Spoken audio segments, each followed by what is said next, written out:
Thank you very much, Trifina, for allowing me this opportunity to come and speak to you today on the topic of digital transformation. I'd like to focus on the transformation part and the change and discussing change. So, to start off, let me share a story with you. I'm going to share a story with you about cheese. And this story is based on a book that I read a couple of years ago called Who Moved My Cheese? The book was published in September of 1998. It is one of the most widely read business books of all time. This book was on the New York best-selling list for a couple of years, and it has sold over 26 million copies worldwide and has been translated into 37 languages. So this is one book you definitely want to read if you want to understand change, if you want to understand if you're in business, and it's a book that has been distributed, widely, in organizations, especially when they're trying to get people to understand the idea of change. And the story is around two mice. The two mice are called Sniff and Scurry, and two little human beings that are about the size of the mice, but they are not mice, they are people. So imagine Thumbelina, two little Thumbelinas called Ham and Haw. So there's four people in the story, Ham and Haw, who are the little people, and then there is Sniff and Scurry, who are the little mice. Both Ham and Haw, Sniff and Scurry live in a maze. And a maze is a representation of our environment and our universe. Characteristics of a maze that is similar to where we live and our environment is that you are only able to see what's in front of you at a given time. You don't see what's beyond the wall and you don't see what's around you. Your vision is limited to what's in front of you, and you have to make a split decision whether you're going to go left or you're going to go right. You could go left and hit a dead end, or you could go left and find, what you're looking for, or you could go right and hit a dead end, find a mouse. I mean, you could go, the decision you make will influence where you go, and where you go could influence your survival. Now, both Ham and Haw have been living in this maze for quite some time, and they are familiar with how to get to the place where the cheese is in the maze. And the cheese represents their survival and their subsistence and their food. So they travel daily, they know the path, they've charted the path. Every morning they wake up, they walk through the maze, they find their cheese, and they eat it. And then they go back home and they sleep, and tomorrow they have to do it again, which is a representation of how we live. We have to wake up daily, go to work, find our food, go back home, sleep. Tomorrow we do the same thing, and we are sustained just for the time. So you don't get enough cheese to last your lifetime. You get enough cheese just for the day. Tomorrow you must do it again to find the cheese for the day. Even millionaires, we've seen millionaires go broke overnight. So it's the same concept wherever you are. Every day you have to go to work and to get your sustenance. And tomorrow you must do it again. If you stop doing it, the sustenance stops. So the mice and the little humans are the same in our story. They have to wake up, go get their cheese, eat it. Tomorrow it's another day. They have to do it again. Now, they've been doing this for a couple of years. They know exactly where the cheese is. They know the route. They don't even get lost. Life is good for them. But what has been happening lately is the cheese is starting to dwindle. Every other day they go there, there's less and less cheese. So something is happening to the cheese and they don't understand. They just know that it's less and less cheese. It's hard times. They are struggling. And after a while, one day they get there and there's no cheese. It's gone. Hence, the book is called Who Moved My Cheese? This is where the story gets interesting. And this is really what I want you to get out of this story is what happens when the cheese is gone? There is the question of who moved it. Who cares? We don't know. We don't even know who placed it there. We just know that it was there and now it's gone. Now, Sniff and Scurry, the two mice, when the cheese was gone, they immediately, left and started to look for new cheese. And their process of looking for new cheese, it's not like they immediately went to the next place where the cheese is, they found it and they ate. This is a maze, Think about it as contrasted with a map. If you had a map, you could look at a map from a high level and know exactly where you need to go and just go there. You put it directly on your GPS and you follow the map and you go where you need to go. A maze is different. A maze, you cannot look at it from the high level. You don't have the high level view. You don't know exactly where you need to go. So you have to trial and error. You have to turn left, turn right, and find out where you're going to end up. The mice could turn right and hit a dead end, and that's a lesson learned. They've learned something. Do not turn left here.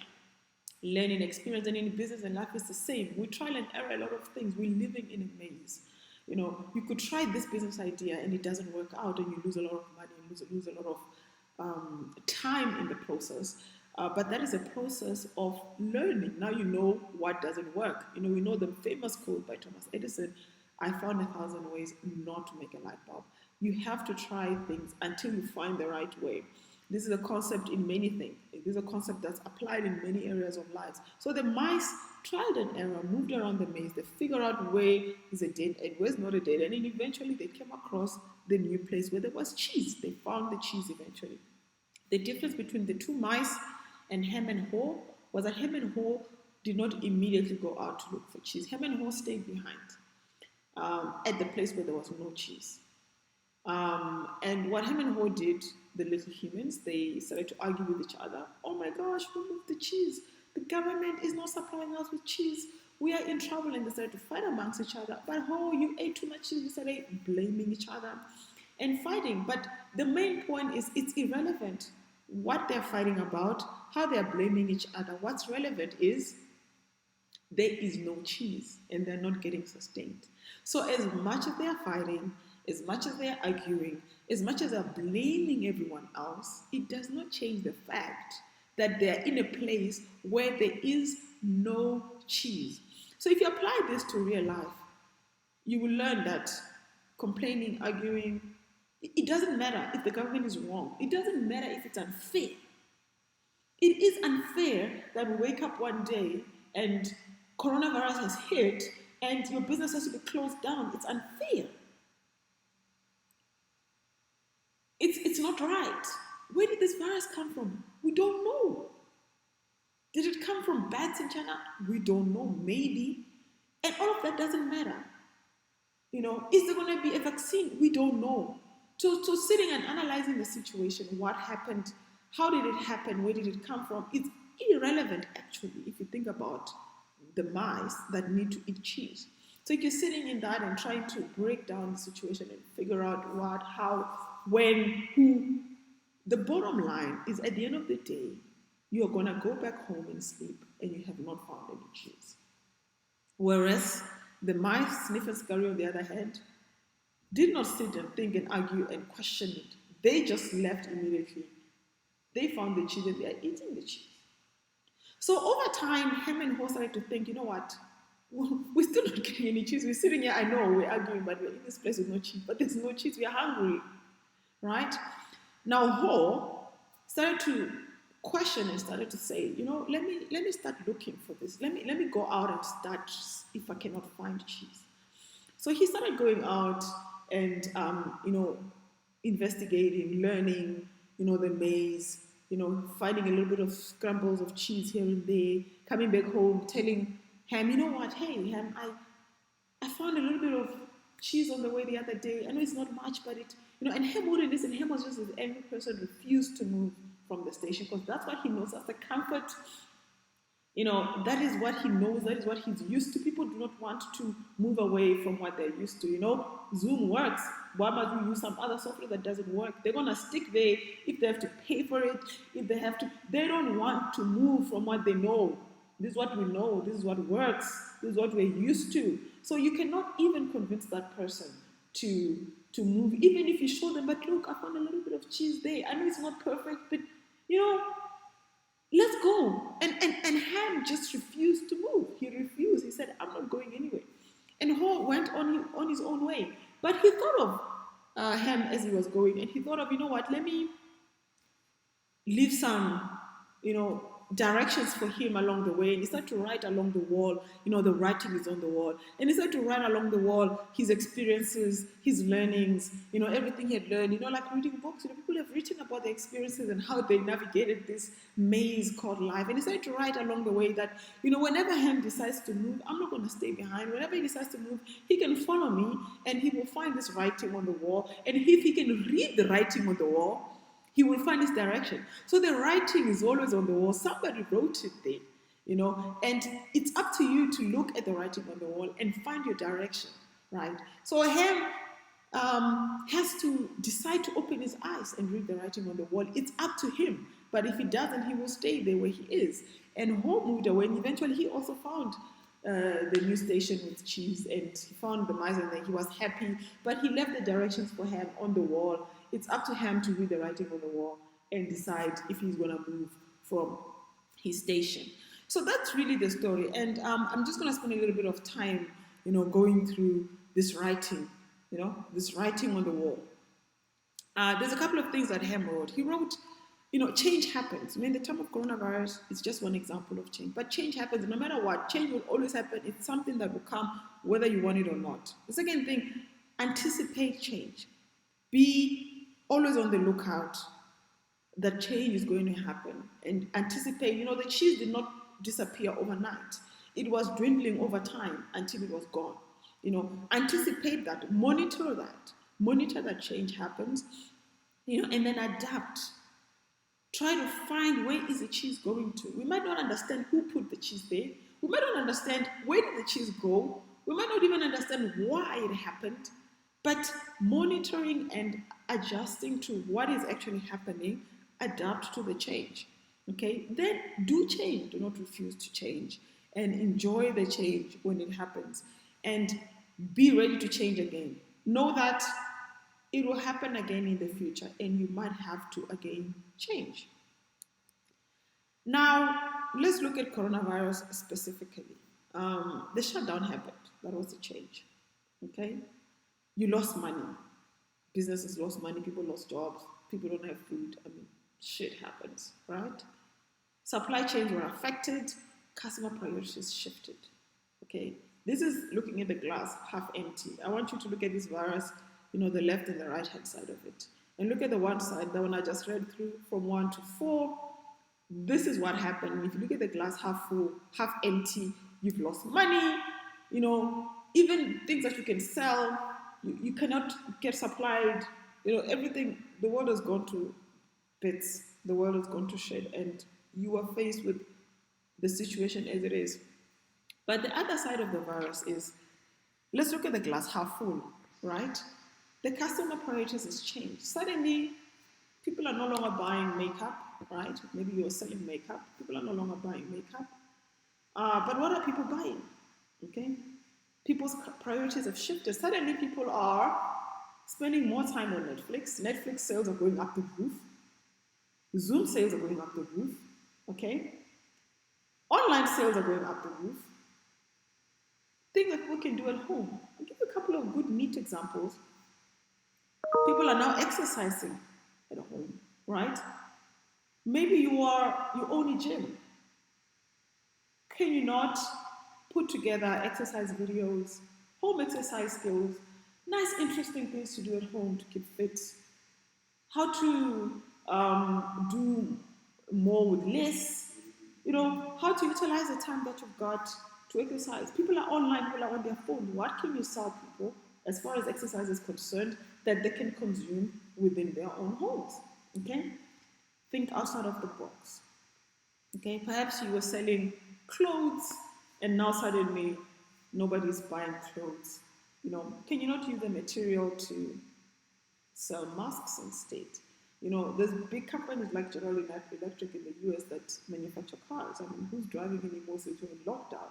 And they're using the same equipment to now manufacture ventilators because that's what people need. Can you not think outside the box within the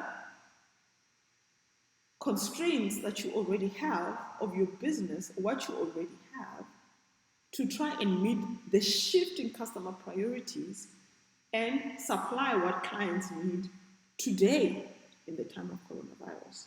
Okay? Think of new income streams.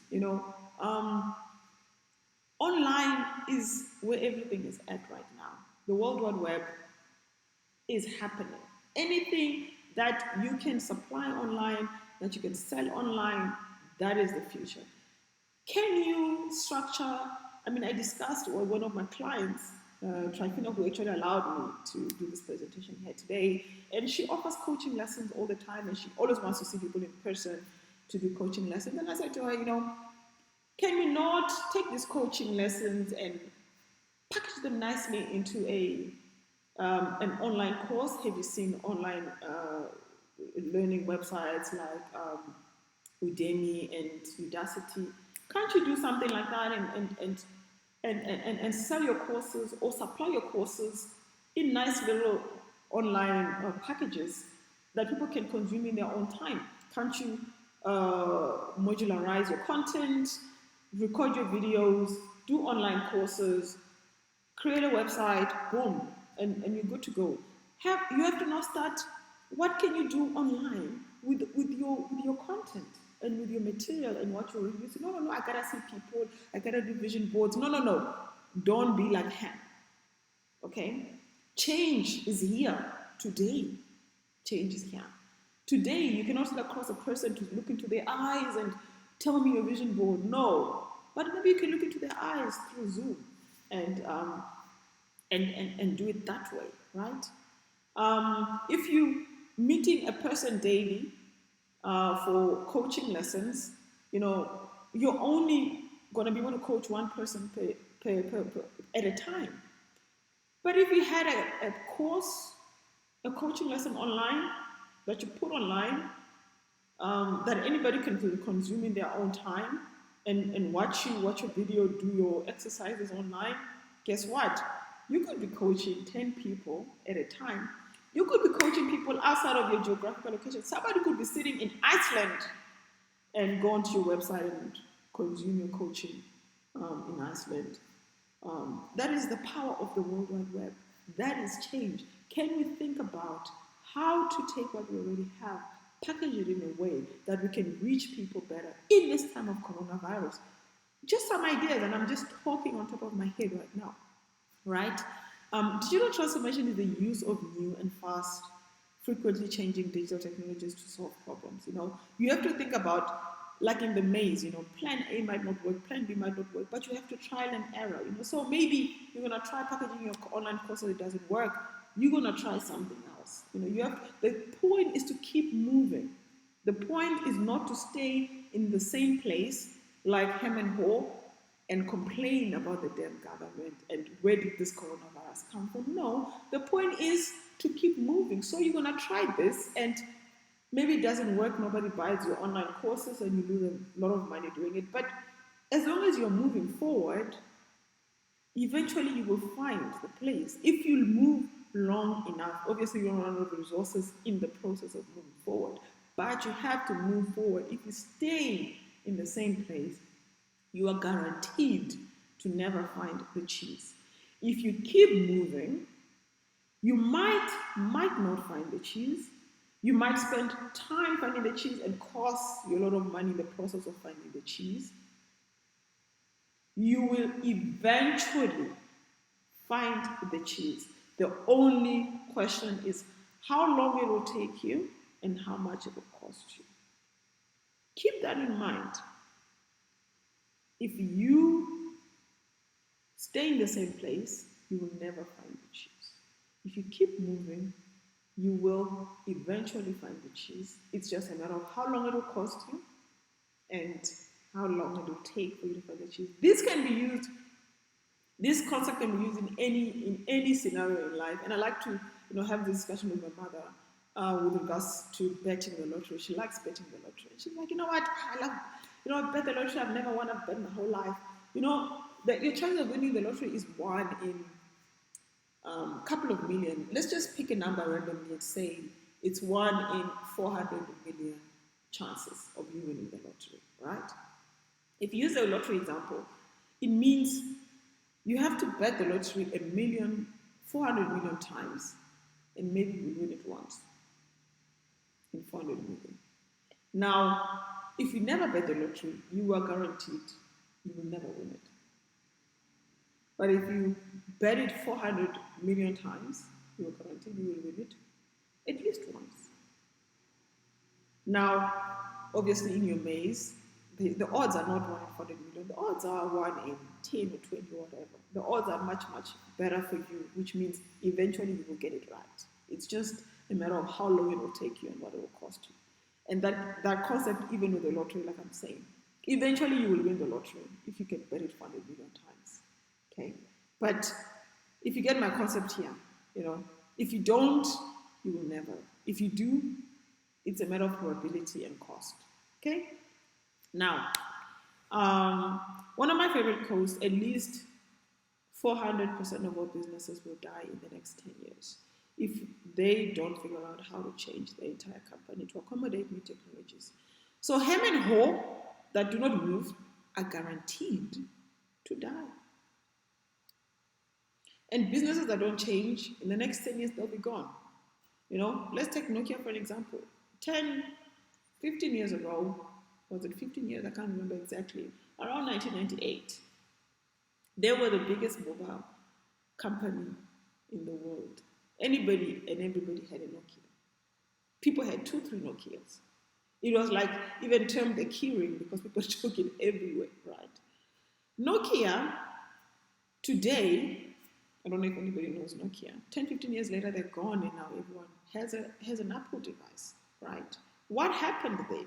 Nokia had found their cheese and they stayed in their location of their cheese.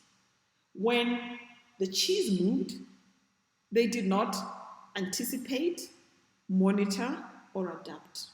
Remember the writing on the wall that Howell left behind? One of them is what? Anticipate, monitor, adapt. They didn't do any of that. What happened? They remained where they were. People stopped buying Nokias. People started buying Apples. What was that change? What was that change that they didn't monitor, anticipate, and adapt? It was the idea that people did not just use their phones to make calls and send SMSs anymore. The internet had happened. That was the change. The internet had happened, and the internet now allowed people to share. Social media came, taking pictures, communicating, YouTube, Facebook, all that was the environment that was changing, right? And companies like Apple, they saw that and they said, hey, we can actually do applications in phones. Apple was the first phone to come up and say, let's do apps, right? Let's do an app where people can just chat to each other. Let's do an app where people can use their phone to write a Word document on their phone. Let's do an app where people can, write notes. Let's do an app where people can, no, for us to do all these apps, we need to make the screen bigger because how are you going to see a Word document on a smaller screen? Let's adapt our phones. Let's make the screens big and let's make the resolution of the screen in such a way that then you can see. People want now to take pictures where they're going. How are you going to take pictures if you don't have a camera? Let's put cameras on the phone. Let's make the resolution big that we can see what they're doing. Suddenly they are adapting to what people want. They moved with the change, right? And they were the minds. They got the market. Now people moved and now, Apple is the biggest device. Samsung is right behind them. Samsung, in my opinion, is like ham. It's like whole, not ham, it's like whole. They saw Apple moving. Apple moved first. It was the whole idea of, smartphones. Actually, there was HTC and a lot of other, and Samsung looked at that and said, hey, actually, you know what? Let's just take Apple. They're doing a great thing. The writing's on the wall. Let's just take their model and just use it and just make our phones more accessible and cheaper. To be honest, Samsung sort of copied a lot of what Apple was doing, right? Why must we reinvent the wheel?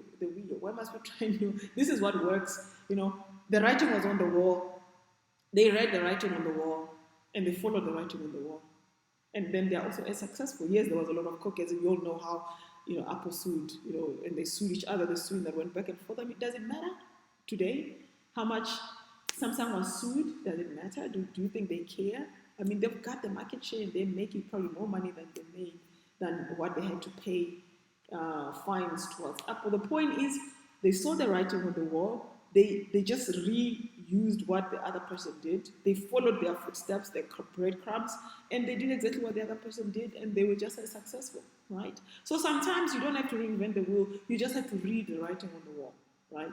And just do what someone else is doing, and get the cheese, right?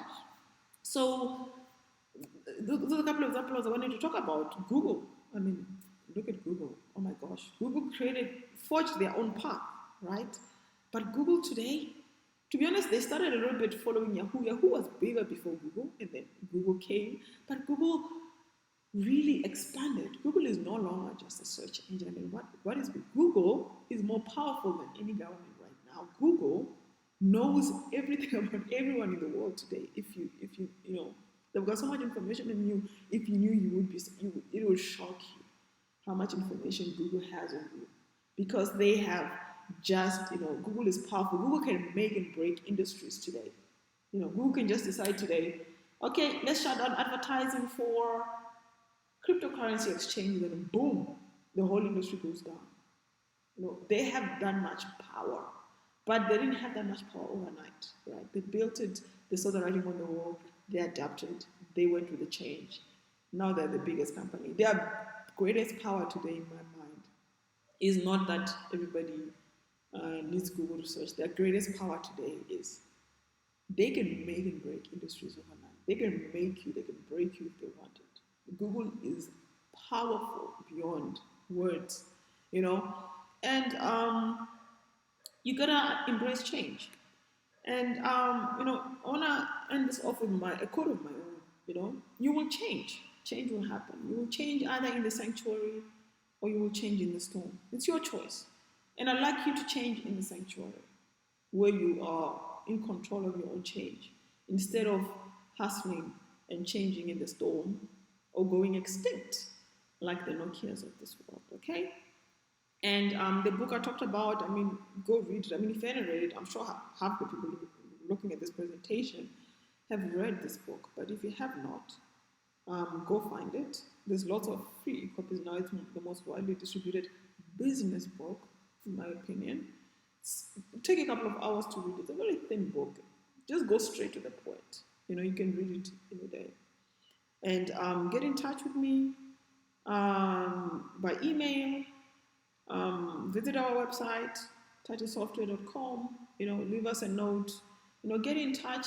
Let's discuss your business. Let's discuss how you need to digitally transform in your business. Let's discuss how we can help you digitally transform in your business. Let's discuss what you can do to not be the Nokia of this world, and be the Google and the Apple of this world. If we can help you, everybody's digital needs are different. It depends on what industry you're in, but everybody can do something with technology, and rather do it early than later. Okay? Thank you very much. Thank you.